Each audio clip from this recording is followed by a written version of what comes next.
Hello guys, ഞങ്ങൾ ഈ train പിടിച്ച് പോകാൻ പോകുന്നത് ബ്ലാസ്റ്റേഴ്സിന്റെ ഈ സീസണിലെ അവസാന മത്സരം കാണാനാട്ടോ. ബ്ലാസ്റ്റേഴ്സിന്റെ അവസാനം കളിച്ച കളികളൊക്കെ നല്ലായിരുന്നു, അതുകൊണ്ട് തന്നെ ടിക്കറ്റ് ബുക്ക് ചെയ്തു. അങ്ങനെ ട്രെയിൻ വന്ന് ഉള്ളിൽ കയറിപ്പിണ്ട് ഒരു ചേട്ട ഐസ്ക്രീമും കൊണ്ട് അങ്ങോട്ട് ഇങ്ങോട്ട് നടക്കുന്നുണ്ട്. ഒരെണ്ണം വാങ്ങിച്ച് തിന്നാന്നൊക്കെ വിചാരിച്ചിരുന്നത്. ആളോട് റേറ്റ് ചോദിച്ചപ്പോഴേക്കും തിന്നാനുള്ള മൂട് പോയി. ഒരു കോണ്ടോപ്പിന് 70 രൂപ. സാധാരണ എല്ലാ സ്ഥലത്തും 50 ആണ്. ബാക്കിയുള്ളത് ആളുടെ വകയാണോന്നൊരു ഡൗട്ട് ഇല്ലാത്തില്ല. അങ്ങനെ സ്റ്റേഷനെത്തി ഇറങ്ങാൻ നോക്കുമ്പോൾ കൊറോണ ഇടിച്ചു കൂട്ടിയും കിട്ടും. ട്രെയിൻ ഇറങ്ങിയിട്ട് ഇപ്പൊ അടുത്ത് പോകുമ്പോൾ മെട്രോയ്ക്ക് അതിനിപ്പോ എളുപ്പവഴിക്ക് നോക്കിട്ട് പോവാൻ. അങ്ങനെ അവസാനം 2 കിലോമീറ്റർ ഒക്കെ നടന്ന് മെട്രോ എത്തി. ടൗൺ സ്റ്റേഷനിൽ നിന്ന് സ്റ്റേഡിയം വരെ ഒരാൾക്ക് 20 രൂപ ചാർജ് ചെയ്ത്. അങ്ങനെ ക്യൂആറും കാട്ടി ഉള്ളേ കയറി. അതിനിടയ്ക്ക് ഇവിടെ ഒരാൾ ഞങ്ങൾക്ക് പോകേണ്ട സ്ഥലം എവിടെയാണെന്ന് നോക്കാട്ടോ. എല്ലാവർക്കും കണ്ടിട്ടോ ഇവന്റെ കണ്ണിൽ മാത്രം ആ സ്ഥലം കണ്ടുപിടിക്കാൻ പറ്റും. പിന്നെ പ്ലാറ്റ്ഫോമിൽ കയറി വണ്ടി വരാനുള്ള വെയിറ്റിംഗിലായിരുന്നു ഞങ്ങൾ. അതിന്റെ ഇടയിൽ നോക്കുമ്പോൾ പ്ലാറ്റ്ഫോമിൽ ഒരാൾ കുപ്പിയും പിടിച്ച് പാട്ടൊക്കെ പാടിയിട്ടുണ്ട്.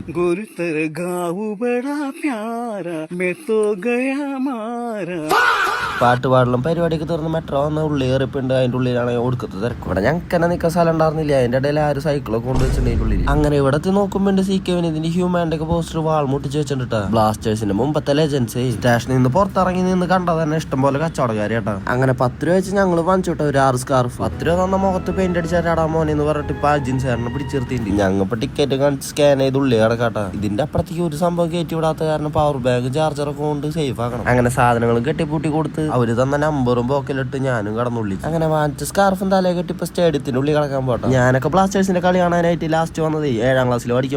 മുമ്പ് നിറഞ്ഞു നിന്ന സ്റ്റേഡിയൊക്കെ ഇപ്പൊ കാലിയായിട്ടൊക്കെ കിടക്കുന്നു. അങ്ങനെ കളിയൊക്കെ തുടങ്ങിയിട്ട് ബ്ലാസ്റ്റേഴ്സ് ഫസ്റ്റ് ഹാഫിൽ മര്യാദയ്ക്ക് കളിക്കാത്ത കാരണം ഞങ്ങളുടെ മുഖത്തൊക്കെ ഭയങ്കര മൂഡ് ഓഫ് ആയിരുന്നു കേട്ടോ. ഫസ്റ്റ് ഹാഫിൽ ഇല്ലാത്ത കളി സെക്കൻഡ് ഹാഫിൽ സെറ്റ് ആക്കി ഉണ്ടായിരുന്നു കേട്ടോ ബ്ലാസ്റ്റേഴ്സ്. സെക്കൻഡ് ഹാഫിൽ ബ്ലാസ്റ്റേഴ്സിന്റെ കളിയാണെങ്കിൽ ഒരു രക്ഷ ഉണ്ടായിരുന്നില്ല. ഒപ്പം തന്നെ ബ്ലാസ്റ്റേഴ്സിനെ സപ്പോർട്ട് ചെയ്ത് മഞ്ഞപ്പടയും കൂടി ഉണ്ടാവും. അങ്ങനെ ഈ സീസണിൽ ബ്ലാസ്റ്റേഴ്സിന്റെ കളി 2-1 സ്കോറിൽ ബ്ലാസ്റ്റേഴ്സ് തൂക്കിയിട്ടുണ്ട് കേട്ടോ.